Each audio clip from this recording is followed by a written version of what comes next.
Bienvenidos a la transmisión en vivo de la Iglesia del Calvario. Yo soy el pastor Dixon Klinger y estoy muy contento de que nos puedas acompañar en este tiempo de adoración.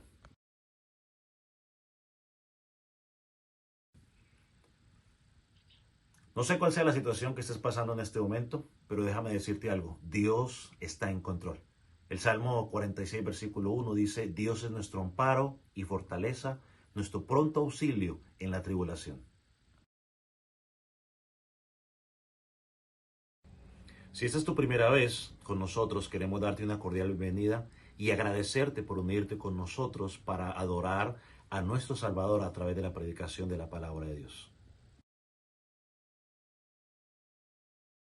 Creemos que la Escritura es suficientemente clara y poderosa para transformar tus vidas.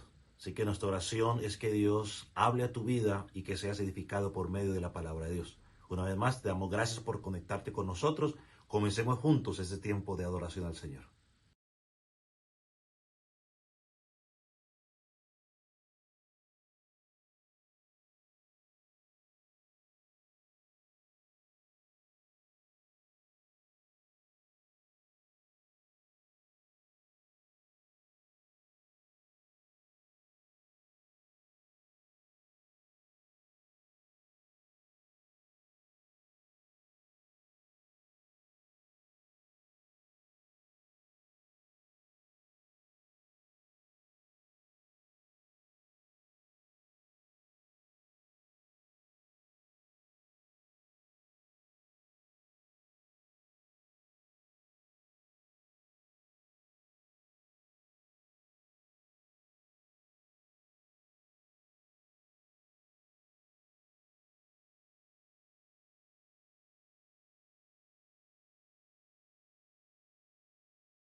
Él es digno de recibir toda la gloria, digno de recibir toda adoración, porque no hay otro nombre como Él, no hay otro Jesús como Él. Si trajo su escritura, es un gusto saludarlo en esta mañana, permítame saludarlo, y es un gusto que nos podamos reunir. Si usted trajo su escritura, quiero que me acompañe al libro de Hechos, en su capítulo 7. Vamos a empezar a estudiar el capítulo 7.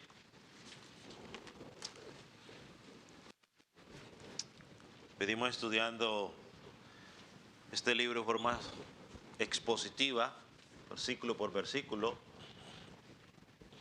Y hemos llegado ahora al capítulo 7. Voy a indicar con un amén cuando haya localizado. Dice la palabra del Señor de la siguiente manera. Vamos a leer hasta el versículo 16. Bueno, sabe que mejor veamos el primer versículo. El sumo sacerdote dijo entonces, ¿es esto así? Y él le dijo, varones, hermanos y padres, oíd. El Dios de la gloria apareció a nuestro padre Abraham, estando en Mesopotamia, antes que morase en Harán. Él le dijo, sal de tu tierra y de tu parentela y ven a la tierra que yo te mostraré. Entonces salió de la tierra de los caldeos y habitó en Harán. Y allí, muerto su padre, Dios lo trasladó a esta tierra en la cual vosotros habitáis ahora. Padre, quiero darte gracias por permitirnos reunirnos para adorar tu nombre. Quiero pedirte, Señor, que el predicador pueda hablar solamente tu palabra, no los deseos de su corazón, pero que también el oyente pueda mirar esta palabra como proveniente de ti, no de un hombre. Oramos por aquellos que no te conocen para que puedan encontrar en ti salvación, puedan encontrar en ti vida eterna. Señor, y que todo lo que hagamos en esta mañana mientras meditamos en tu palabra, tú te puedas glorificar. En el nombre de Jesús. Amén. Puede tomar asiento. Al llegar al capítulo 7 de Hechos, nos encontramos en uno de los sermones más largos, profundos y poderosos que encontramos en el libro de Hechos. Son más de 50 versículos, 60 o 53 más o menos, donde son una unidad del discurso que presenta Esteban y que pues no podemos estudiarlo todo junto el día de hoy, así que vamos a pasar las próximas 3 semanas estudiando, más o menos unas 3 semanas estudiando lo que dice Esteban en este sermón. Esteban comienza hablando de la historia de Israel y cómo va avanzando poco a poco y cómo Dios va mostrando su gloria y su propósito, al punto de que cuando él termina su sermón no da ni siquiera oportunidad para que él pueda hacer la invitación, porque simplemente termina apedreado. Terminan tan enojados los líderes religiosos por lo que dijo Esteban al confrontarlos por su mensaje, que terminaron apedreándolo. Así que durante esta semana vamos a estar mirando o estudiando poco a poco cada porción de lo que Esteban está diciendo.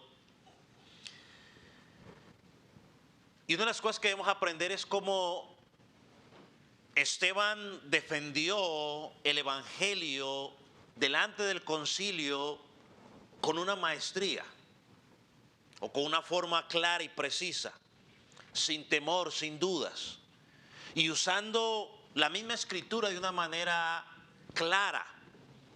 Esto me recuerda a lo que enseñó el apóstol Pedro en 1 de Pedro capítulo 3 versículo 15, donde dice: estad siempre preparados para presentar defensa con mansedumbre y reverencia ante todo el que os demande razón de la esperanza que hay en vosotros. Muchos creyentes aman al Señor, pero muchas veces no saben cómo explicar su fe. No saben cómo responder cuando son cuestionados por causa de su fe. Y Esteban nos enseña a todos los creyentes a conocer la verdad para poder defender lo que creemos. Nosotros normalmente siempre pensamos en el apóstol Pablo como el gran defensor del evangelio, alguien que podía defender claramente el evangelio. Pero cuando miramos este capítulo 7 nos encontramos que Esteban también fue ese hombre que con valor, como dice el pasaje, lo describe como un hombre lleno de fe, lleno del Espíritu Santo y de sabiduría, pudo defender el evangelio porque era conocedor de las Escrituras. Esteban estaba siendo acusado de 4 cargos terribles dentro de los judíos. Estaba siendo acusado de blasfemar a Dios, de blasfemar contra Moisés, contra la ley y contra el templo. ¿Y qué hace Esteban? responde a esas acusaciones con la misma escritura. No se defendió con filosofía, no se defendió con sentimientos, ni con argumentos humanos. Usó la misma escritura para confrontar a aquellos que lo acusaban. Judas también nos dice lo mismo en el capítulo 3, que debemos contender ardientemente por la fe. Así que no solo debemos creer la verdad, sino que debemos estar preparados también para defender esa verdad hasta el fin. Así que antes de entrar al capítulo 7, creo que es importante hacer un recordatorio del contexto rápidamente. Jesús le dijo a sus discípulos en Hechos 1:8 que serían sus testigos en toda Jerusalén, toda Judea, en Samaria y hasta lo último de la tierra. Cuando llegamos al capítulo 7 de Hechos, por lo que leemos en la palabra, esta primera etapa de la misión ya había sido cumplida, es decir, Jerusalén ya había sido impactada con el evangelio. En el capítulo 5, los líderes religiosos dijeron: ustedes están llenando a Jerusalén con vuestra doctrina. Es decir, que los apóstoles ya estaban preparados, o la iglesia estaba preparada para salir ahora a Judea y a Samaria y hasta el último de la tierra a proclamar el evangelio. En Hechos capítulo 6 escogieron 7 hombres para servir como diáconos, para ayudar en esas necesidades internas que estaban presentando problemas dentro de la congregación, para que los apóstoles se pudieran ocupar de la palabra de Dios. Entre esos 7 hombres estaba Esteban, un hombre lleno de fe, del Espíritu Santo, lleno de gracia y del poder de Dios. Aquí nos encontramos ahora a Esteban, que fue usado por Dios como un instrumento decisivo para mover la iglesia hacia adelante en su misión de seguirse expandiendo. Como lo mencioné hace un rato, la Biblia también nos dice, o lo miramos la semana pasada, que estos líderes religiosos no podían resistir la sabiduría y el espíritu con que hablaba Esteban. Entonces levantaron falsos testimonios, recurrieron a la mentira para acusarlo de blasfemar contra Dios, contra Moisés, la ley y el templo. Y eso es lo que Esteban va a hacer. En los primeros, digamos, del versículo 1 hasta el versículo 8, vamos a mirar cómo Esteban afirma su fe en el Dios de Israel. Y lo primero que podemos notar, antes de mirar el pasaje, quiero decir algo más. El pasaje de Esteban, o el discurso de Esteban, está lleno de detalles, de historia y de verdades bíblicas. Y hay 3 o 4 cosas que va a hacer Esteban en este sermón, y quiero que usted trate de seguirlas. Es que lo primero que hace Esteban es responder a las acusaciones que hacen contra él. Él deja claro que él cree en el Dios de Israel que ellos proclaman. Él deja claro que él honra a Moisés y que reconoce la importancia de la ley para ellos. Y también reconoce el valor del templo en su momento para ellos. Lo segundo que Esteban hace es tratar de captar la atención de quienes lo escuchan. ¿Y cómo hace Esteban para captar la atención de ellos? Bueno, les comienza a citar la historia de Israel. Para los judíos esto era muy importante. Ellos amaban recordar la historia de Abraham, de Isaac, de Jacob, de Moisés, porque ellos entendían que ahí encontraban su identidad espiritual. Entonces, lo que hace, y vamos a ir a estar mirando, es que Esteban comienza a recorrer o capta la atención de ellas hablándoles sobre la historia. Hoy vamos a mirar cómo trabaja todo lo que pasó en Génesis, luego Éxodo y así sucesivamente.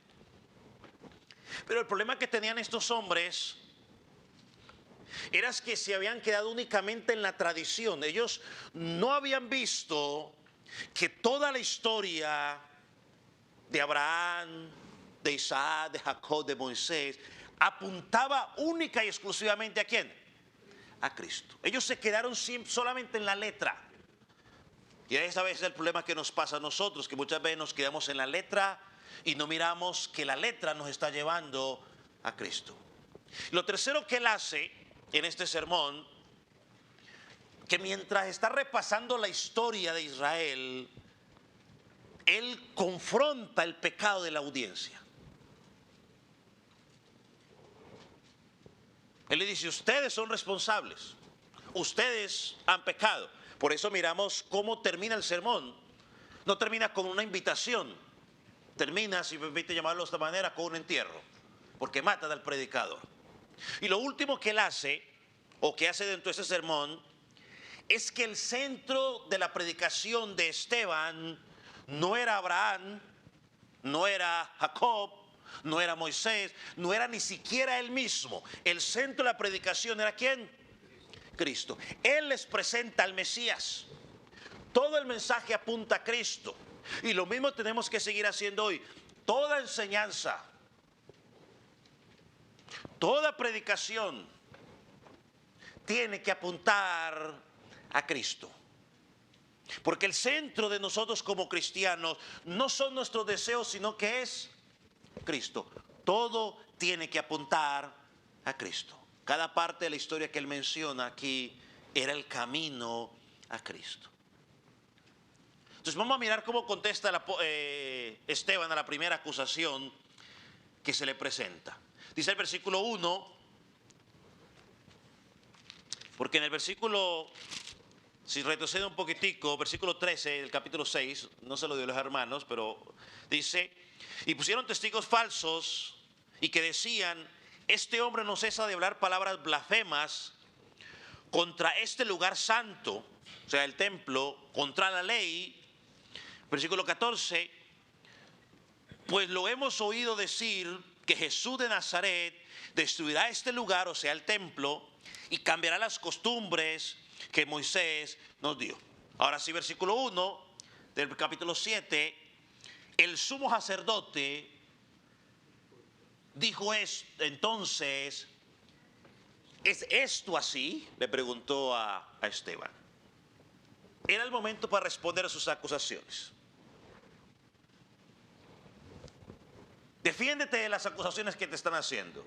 Y es interesante cómo responde Esteban. No responde con miedo, ni con enojo, ni con desprecio, sino que habla con calma, con respeto y con valentía.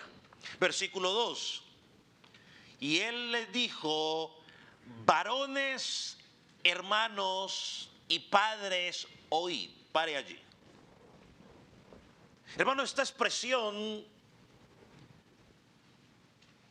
muestra mucho sobre el corazón de Esteban. Yo lo dije la semana pasada.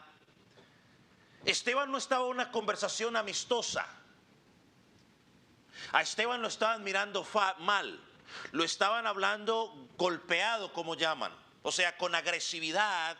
Y él les contesta, varones, hermanos y padres. No habla con amargura, sino como alguien que ama la verdad y desea que sea entendida. Ahora, observen que en su defensa no fueron escogidas al azar, porque luego dice,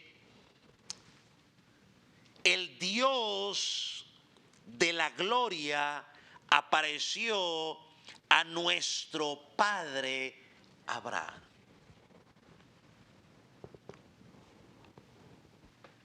Con una sola frase, Esteban responde a dos acusaciones importantes. Primero, deja claro que sí cree en Dios. Y segundo les dice que cree en el mismo Dios que adoraron los padres de Israel, el Dios de Abraham. Y esto es fundamental. Usted preguntará, ¿y por qué? Porque él quería presentar el evangelio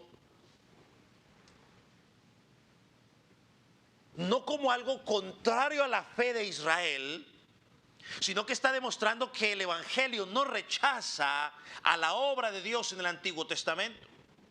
Ahora volvamos una vez más al versículo 2, al comienzo. Mire cómo él le dice, varones, hermanos. Y luego dice, cuando dice hermanos, esto incluye a todo el pueblo.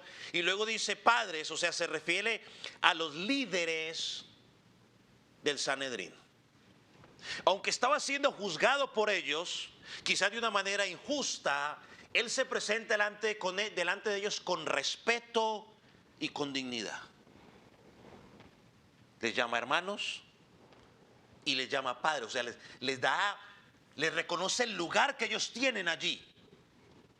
Mire cómo los va atrapando. Y luego usa la expresión el Dios de la gloria. Este nombre habla de la grandeza de Dios. Está hablando de que está lleno de poder, de santidad, de justicia, de sabiduría, de gracia, de majestad. En otras palabras, les está diciendo, hermanos, yo creo plenamente en el Dios verdadero. En el Antiguo Testamento habían muchos nombres que describían el carácter de Dios, como el Señor proveerá, el Señor sana, el Señor nuestra paz o shalom, como lo llaman, nuestro proveedor, Jehová Nisi, Jehová Jireh, ¿no? Diferentes nombres, pero él aquí escoge el Dios de gloria. ¿Ha escuchado usted hablar algún momento de la Shekinah? Bueno, el Dios de gloria. Y es interesante porque cuando usted mira el versículo 15 del capítulo 6, que usted pudo haber pensado, se lo saltó, no me lo salté, solo que lo dejé afuera a propósito por este momento. Porque allí se nos dice que mientras él hablaba, dice que en su rostro se veía como el rostro de un ángel. Es decir, que mientras Esteban estaba hablando, su rostro estaba reflejando ¿qué? La gloria de Dios. Dios mismo estaba dando testimonio a través de este hombre fiel. Mientras Dios estaba hablando, mientras Esteban estaba hablando, la gloria de Dios reposaba sobre él. Y luego añade algo interesante en el versículo 2. Le dice, nuestro padre Abraham. Él no le dice vuestro, ¿no? Como cuando muchas veces nosotros decimos, mire ya, tu hijo. Mi hermano a veces me llama y me dice, mire vea, llame a su papá. O llame a su mamá, que no se siente bien. ¿No? A veces decimos así, llame a su hijo, tu hijo. No, él no dice tu padre, como si estuviera rechazando, dice nuestro padre. Para identificarse una vez más. Yo creo en los antepasados de la misma manera como ustedes creen. O sea, yo no me estoy desligando de ellos. Y es allí donde Esteban comienza a hablar de Abraham. Y una vez más, esto no es casualidad, porque Abraham era el padre de la nación de Israel. Aquí, el hombre a quien Dios llamó para comenzar el pueblo. Así que mencionar a Abraham estaba demostrando plenamente que él creía en la historia, igual que ellos. Esteban dice, el Dios de gloria apareció a nuestro padre Abraham. Versículo 3. Y le dijo, sal de tu tierra y de tu parentela y ve a la tierra que yo te mostraré. Dios se le aparece cuando está en Mesopotamia, ¿no? Como dice el texto. Y este llamado de dejar su tierra, su parentela, y ven a la tierra que yo te mostraré, es un llamado que requiere fe. Abraham no sabía exactamente a dónde iba. Él no sabía cómo iba a ser su futuro. Simplemente obedeció y confió en Dios. Y esa es la marca de la fe verdadera. Caminamos confiando en las promesas de Dios. Aunque muchas veces tenemos la lucha porque queremos controlar qué va a pasar el mañana. La verdadera fe aprende a descansar en las manos de Dios. Y eso es lo que encontramos aquí en Abraham. Y él lo está presentando con claridad. Versículo 4. Entonces salió de la tierra de los caldeos. Es decir, Abraham creyó y obedeció.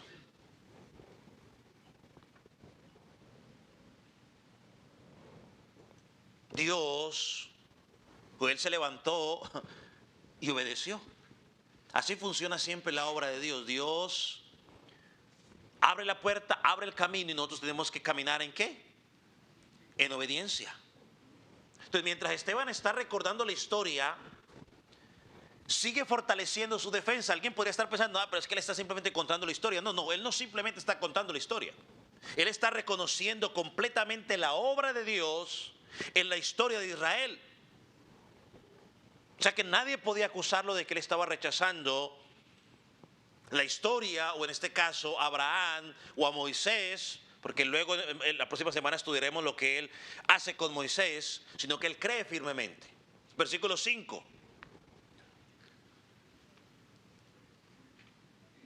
Dice, y no le dio herencia en ella, ni aún para asentar un pie, pero le prometió que se la daría en posesión. Una de las cosas que miramos nosotros de la vida de Abraham es que él nunca llegó a poseer la tierra prometida. El único terreno que él tuvo fue para sepultar a Sara, y sin embargo Dios no se lo dio, él lo compró. Con esto Esteban está llevando a estos oyentes un paso más allá de la historia. Les está mostrando que el verdadero pueblo de Dios siempre ha vivido de la fe y de las promesas de Dios. Nosotros no andamos por vista, andamos por fe. El mundo nos quiere enseñar a andar por vista, por lo que tú ves, por lo que tú puedes palpar. Pero Dios nos llama a caminar por fe, por lo que Él nos ha prometido. Dios no solo le prometió una tierra a Abraham, pero también le prometió una descendencia. Y quizás, como lo hemos dicho en varias ocasiones, o usted lo podrá recordar,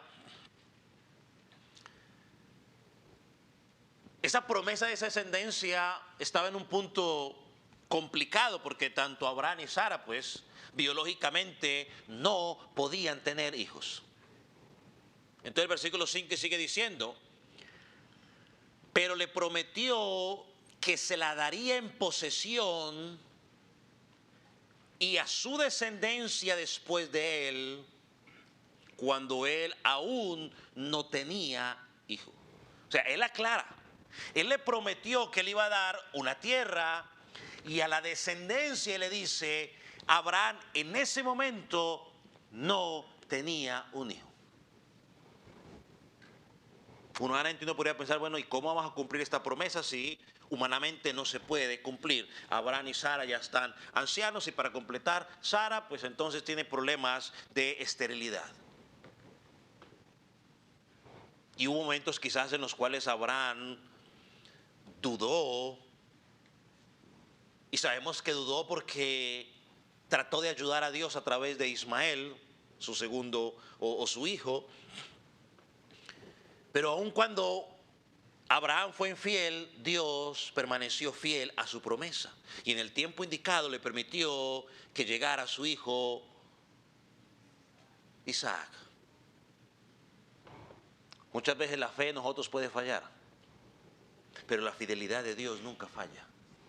Por eso la confianza del hombre no está en el hombre. La Biblia dice, maldito el hombre que confía en el hombre.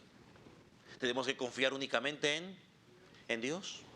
Luego él continúa explicando cómo Dios ya había anunciado el futuro de la nación de Israel. O sea, ahora él pasa de la promesa del hijo a lo que iba a pasar con Israel, versículo 6.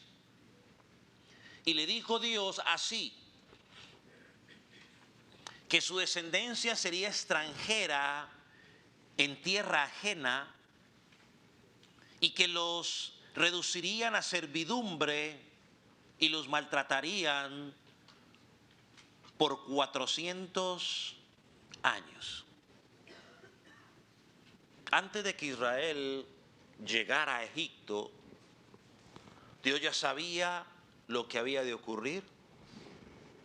Sé que Dios no lo tomó por sorpresa.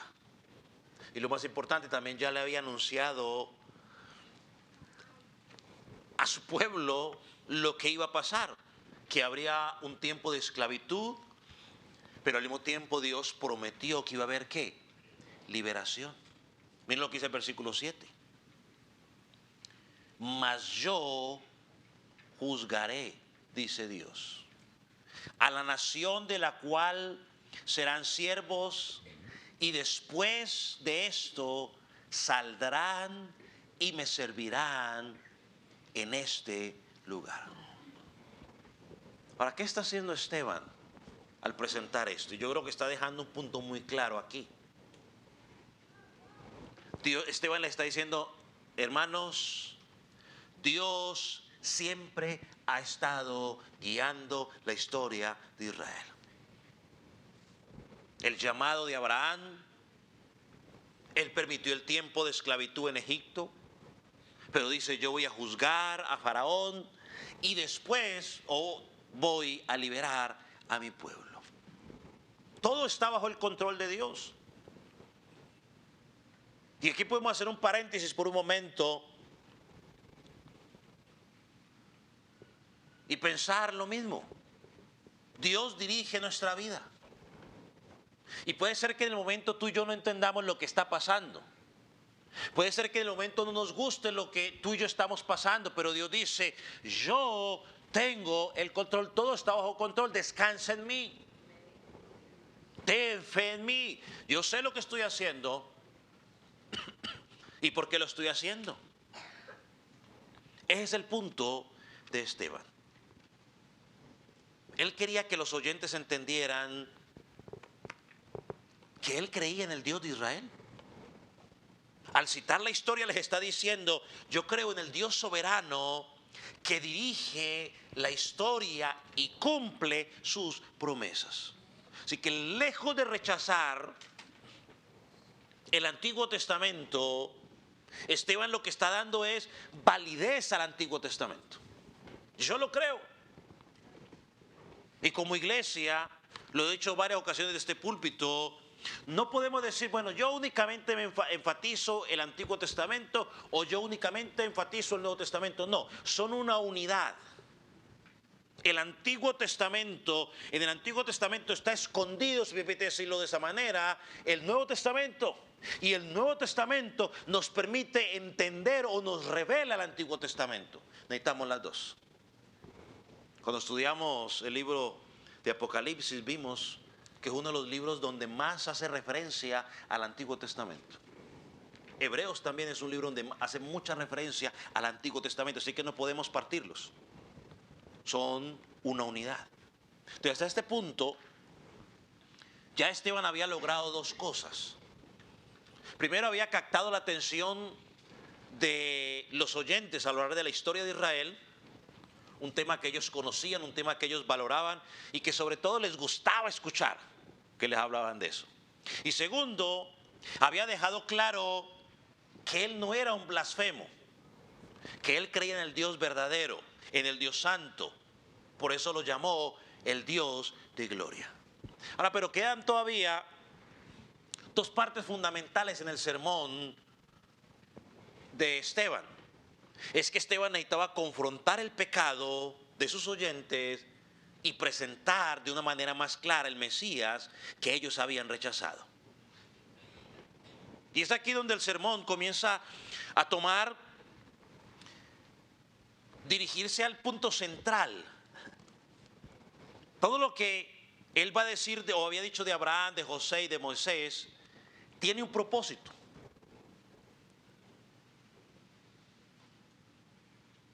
Y el propósito es llevarlo a Cristo. Yo quiero que vaya al versículo 51 del capítulo 7.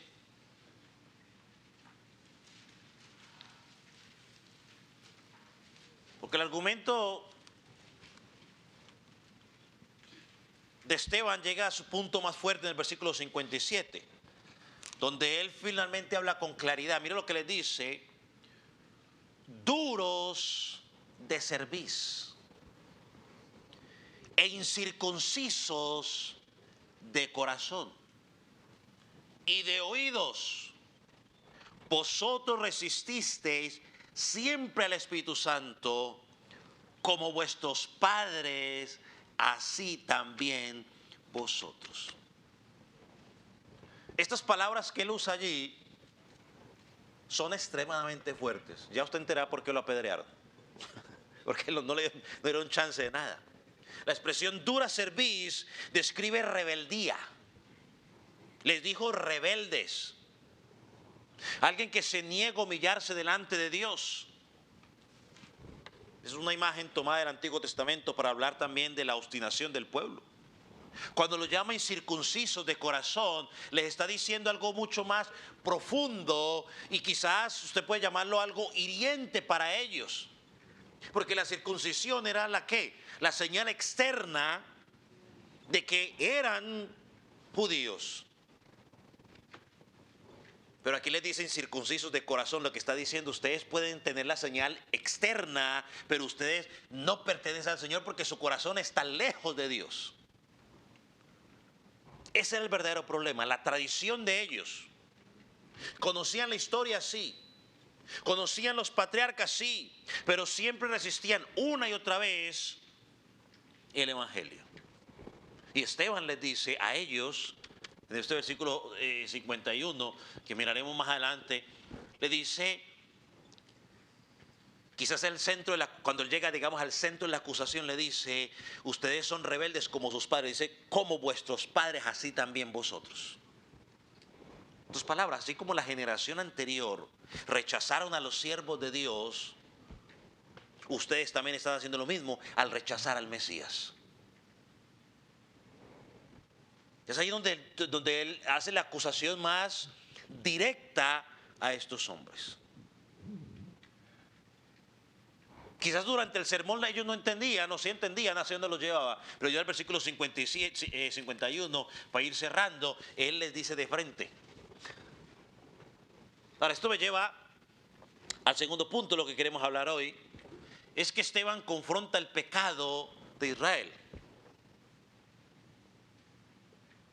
Y esto lo miramos en el versículo 9, o partiendo del versículo 8, porque le recuerda cómo Dios, el Dios de Abraham, se le dio la señal del pacto, la circuncisión, y le dijo versículo 8, y les dio el pacto de la circuncisión. ¿Para qué está afirmando Esteban con esto? El pacto de la circuncisión.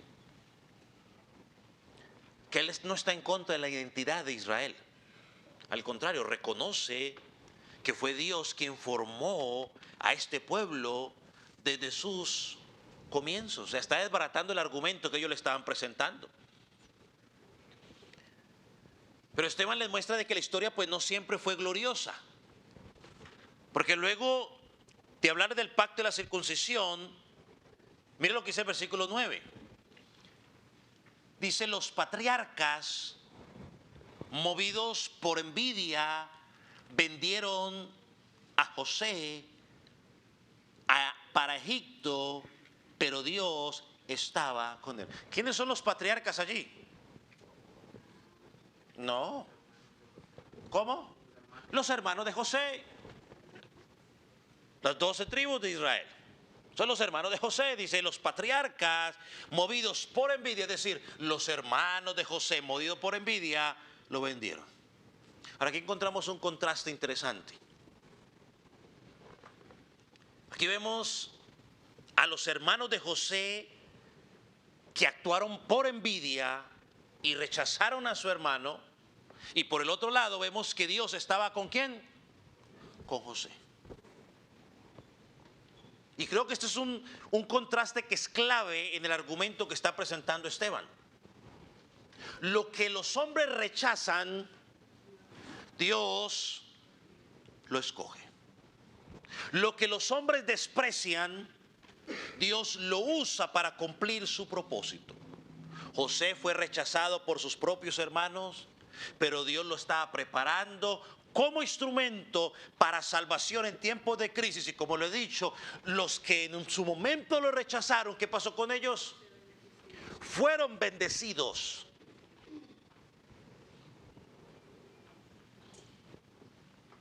Posiblemente usted está siendo rechazado por alguien por causa del evangelio.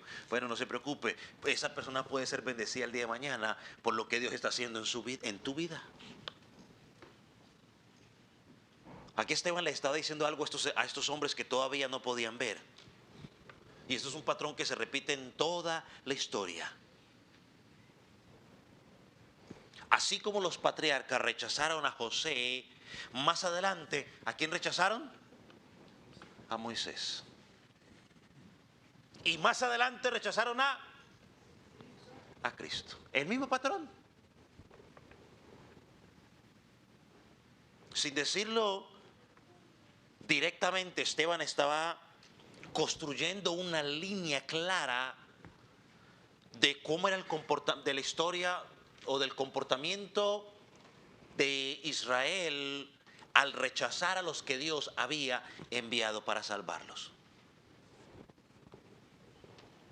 Por eso este relato no solamente es una historia, no es él simplemente contando lo que pasó en Génesis, no, es una advertencia, le está diciendo, mire, ustedes están repitiendo el mismo patrón, están rechazando al Mesías.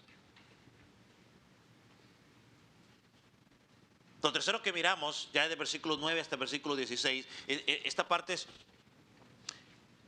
lo que miramos del versículo 9 es la introducción que él hace a la acusación que les va a hacer.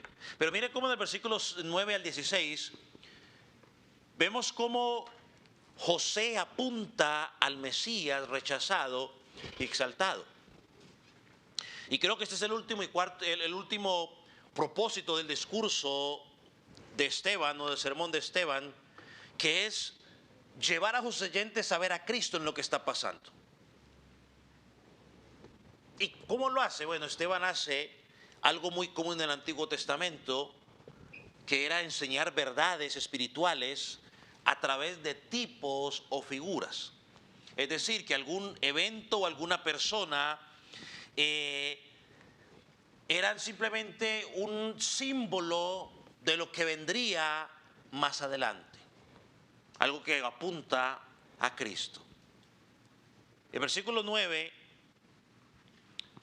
vemos el ejemplo, o por ejemplo en el Antiguo Testamento, muchas profecías contienen el anuncio del nacimiento de Jesús en Belén. La promesa de que iba a concebir de una virgen. La anticipación, el arca de Noé, por ejemplo, muchas veces nosotros lo miramos y que muy bonito. Y yo siempre, o últimamente le he dicho a los hermanos, si usted le está enseñando el arca de Noé a los niños, no únicamente enséñele mostrándolo que salvó a los animalitos. No, el arca de Noé apunta ¿a quién? A la obra de Jesucristo. Y usted tiene que entender, estimado amigo, de la misma manera como esa arca un día se cerró y ahora sí todo el mundo estaba tocando la puerta, ahora sí ábreme que ahora sí creo en ti, y no hubo esperanza. El día que Jesucristo venga ya no va a haber esperanza para ti. El día que tú mueras ya no va a haber esperanza para ti. Deja de creer esa mentira que Satanás te ha puesto. Es que en mi último momento me voy a salvar. En tu último momento nada. Las personas que tienen la posibilidad de saber con antelación que se van a morir son mínimas. El 90 o el 95% de personas vamos a morir así, sin darnos cuenta.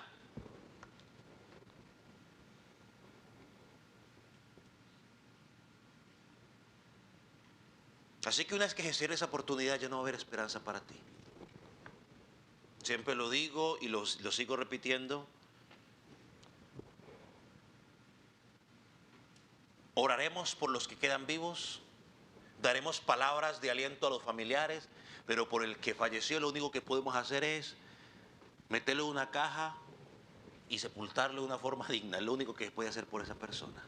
Es lo único que podrán hacer por mí el día que fallezca. Entonces esos son algunos ejemplos de tipos o figuras. Volviendo a su versículo 9, dice: los patriarcas, movidos por envidia, vendieron a José para Egipto. Este hecho no solamente es un hecho histórico, sino que nos muestra un patrón que repite la historia de la redención una y otra vez. José fue rechazado por sus hermanos, mientras que Cristo también sería rechazado por sus hermanos. Dijo que a los suyos vino y los suyos ¿qué? No lo recibieron. También nos dice que José fue entregado por envidia y Cristo fue entregado por envidia. La misma actitud. Los líderes religiosos envidiaban su enseñanza, su autoridad, y también lo entregaron. Luego Esteban nos muestra cómo Dios estuvo presente de manera soberana sobre todo lo que ocurría en la vida de José. Aunque sí fue humillado, aunque sí fue vendido, aunque fue injustamente acusado, Dios no lo dejó. Y aquí también hago un paréntesis. Posiblemente usted está siendo humillado. Quizás posiblemente tú estás siendo acusado injustamente de algo. Pastor, es que yo no lo he hecho. Me están humillando. Confía en Dios. Dios está viendo y Dios te va a respaldar. Espera en Él. No te desesperes. Versículo 10 dice: Dios lo libró de algunas de sus aflicciones y dio gracia y sabiduría delante del faraón. Así dice, de todas sus aflicciones. Eso no significa de que vas a pasar por aflicciones. Sí, vamos a pasar por aflicciones, pero Dios nos va a librar, Dios nos va a fortalecer. Aquí la promesa es de que no es de que todo va a ser color de rosa. No, señor. No, señora. Mientras estemos en este lado de la eternidad, es decir, en el mundo, vamos a pasar por muchas aflicciones, pero Dios nos va a librar de ellas. José fue acusado injustamente. José fue acusado simplemente por hacer lo correcto. Por hacer lo correcto. Y eso nos pasa seguido. Somos acusados por hacerlo correcto. Pero tenemos que seguir confiando en Dios. Porque al final fue exaltado después de su sufrimiento y fue puesto en autoridad. Dice que era segundo al mando. O sea que arriba de él solo estaba ¿quién? Faraón. Ahora piensa en Cristo. Jesucristo fue humillado injustamente, fue maltratado injustamente. Y dice su palabra que cuando fue resucitado fue exaltado ¿a dónde? A la mano derecha del Padre, en autoridad. Así que no era una historia nomás que le estaba contando. Él los estaba llevando poco a poco para que entendieran que José era ese tipo de Cristo y que ellos estaban apuntando al Mesías, al cual estaba siendo rechazado, al cual que sufrió, pero que hoy está exaltado a la diestra del Padre. Pero Esteban también sigue mostrando cómo la historia de José nos revela el pecado del hombre. Los hermanos lo rechazaron. Más adelante fueron confrontados con esa necesidad que tenían por la escasez y luego dependieron de él para poder vivir. Mira lo que dice el versículo 12. Pero cuando Jacob oyó que había trigo en Egipto, envió a vuestros padres la primera vez.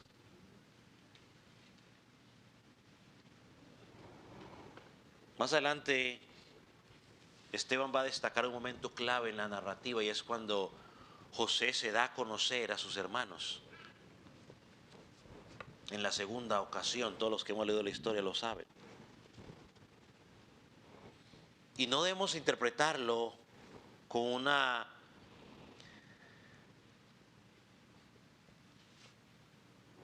algo profético que va a ocurrir en el futuro, sino como un patrón bíblico dentro del relato de la Biblia que ilustra cómo Dios a su tiempo lleva a cabo su obra redentora.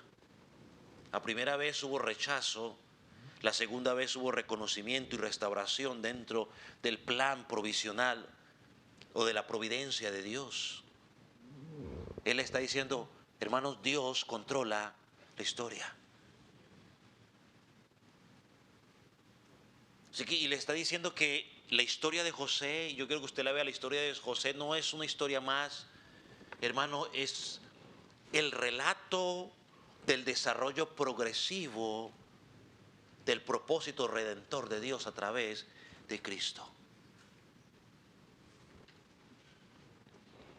Cómo Dios preserva a su pueblo. Y lo vemos en el versículo 14 y versículo 16. Dice allí, y enviando a José, hizo venir a su padre y a toda su parentela en número de 70 y 75 personas, y así descendió Jacob a Egipto, donde murió él y también nuestros padres. Toda la familia, y una vez más él dice ahí, donde murió él y también nuestros padres. Toda la familia de José es preservada, mostrando cómo Dios sostuvo su pueblo a lo largo de las generaciones. Esteban va llevando su mensaje al punto donde lo quiere llevar. Dios ha estado obrando fielmente en la historia de Israel y todo ese relato apunta hacia Cristo como el cumplimiento final de esas promesas, el Mesías. Entonces, ¿qué ha hecho Esteban al comienzo de este discurso? Creo yo que ha construido una defensa brillante, al mismo tiempo un mensaje profundo y confrontador. Y todo a la misma vez. Quisiera uno poder hacer eso, ¿no? Reiterar un mensaje claro, mantener la atención del pueblo todo el tiempo, confrontarlos con el pecado y presentarles al Mesías. Eso fue lo que hizo Esteban aquí. Entonces, ¿qué hizo? Fue lo primero que hizo. Bueno, respondió a la acusación frente a la blasfemia contra Dios. Desde el inicio le deja claro, no, yo creo en ese Dios y la prueba que para presentarlo lo presenta como el Dios de gloria. Segundo, que logra es, y creo que eso es importante, mantiene a la audiencia atrapada por lo que está diciendo. Les habla de Abraham, les habla de los patriarcas, les habla de la identidad de ellos, de Israel, o sea, les tocó las entrañas, si me permite llamarlo de esa manera. Así que sus oyentes estaban todo el momento interesados en lo que estaba diciendo, porque le estaba contando su propia historia, pero al mismo tiempo estaba tratando de identificar a Cristo en esa historia. Lo tercero que hace es que poco a poco los va confrontando. Sin decirlo de forma directa, les está diciendo, ¿recuerdan cómo rechazaron a José? ¿Recuerdan cómo lo entregaron con envidia, con intriga? Bueno, lo mismo es lo que hicieron con Jesucristo, recuérdenlo. Lo rechazaron con intriga, con envidia, lo empezaron a acusar para entregarlo. Y por último, a través de la figura de José, comienza a presentar al Mesías. Muestra cómo Dios envió uno a los suyos, pero sus propios hermanos lo rechazaron. Pero finalmente Dios lo exaltó. Así que Esteban va construyendo un mensaje paso a paso hasta llegar al cumplimiento donde todo se vuelve imposible de ignorar. Donde quizás el Espíritu Santo obra en algunos y trae convencimiento, en otras su ira estalla y termina como termina. Pero creo que este pasaje o esta primera sección nos deja algunas enseñanzas importantes. La primera es que debemos tener valentía para dar testimonio fiel de la palabra de Dios, sin importar el costo. Tú y yo hoy estamos aquí en un lugar donde gozamos de ciertos privilegios.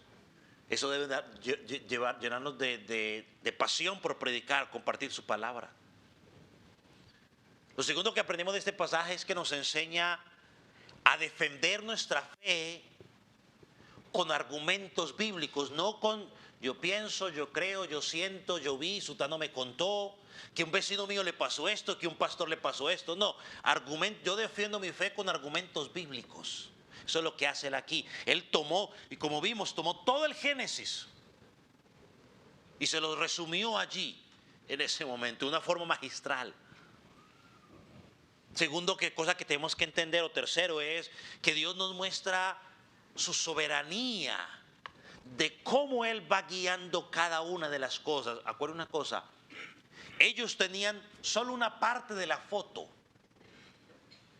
Tenían unas cuantas piezas del rompecabezas.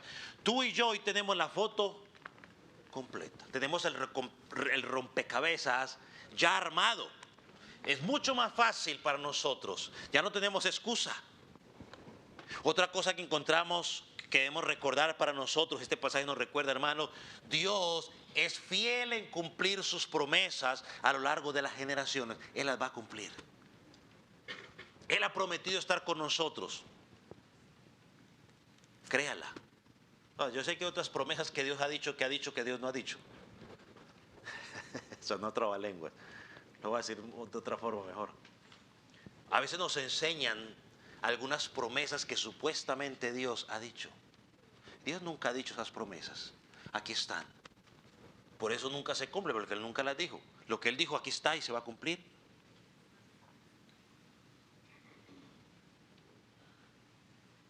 Este pasaje también nos habla de la realidad del corazón humano. Que muchas veces resistimos la verdad cuando la tenemos delante de nuestros ojos. Y mi oración es para que ese no sea tu caso, niño, joven, adulto que no conoces a Cristo. Que te acerques a Él, porque el mañana puede ser demasiado tarde. Y si mueres sin Cristo ya no va a haber esperanza para ti. La Biblia dice, porque está estipulado que los hombres mueran una sola vez y después de esto el juicio. Es decir, tendrás que dar cuentas delante de Dios. No hay segunda oportunidad. La oportunidad de salvación es ahora y aprovéchala. Porque para morirse lo único que necesitas estar es vivo, no importa la edad. Solo necesitas estar vivo. No necesitas estar enfermo, necesitas estar vivo. Y tu vida se acaba en segundos. También este pasaje nos recuerda cómo Dios obra en cada detalle, aun cuando el pueblo no lo entienda plenamente. Y creo que este pasaje nos impulsa, por último, a invitar a Dios, a pedirle a Dios que nos dé un corazón firme, un corazón valiente y fiel para dar testimonio de Cristo con claridad en todo lugar. Hermano, que Dios nos ayude a vivir su palabra con convicción, a defender el Evangelio con la esperanza que tenemos de que Jesucristo regresará por segunda vez. Vamos a orar. Ponga sobre sus pies.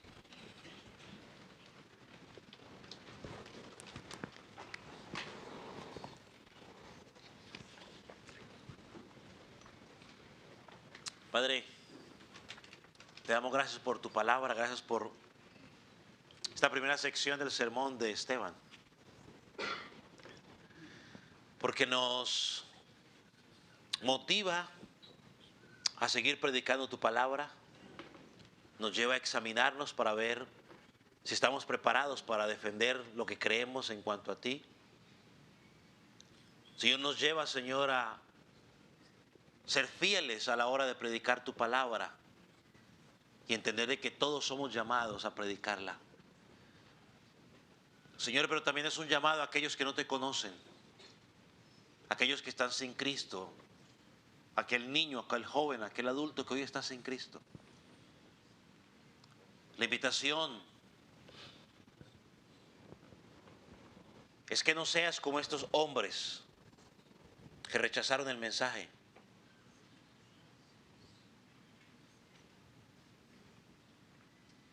Que hoy puedas creer en Cristo.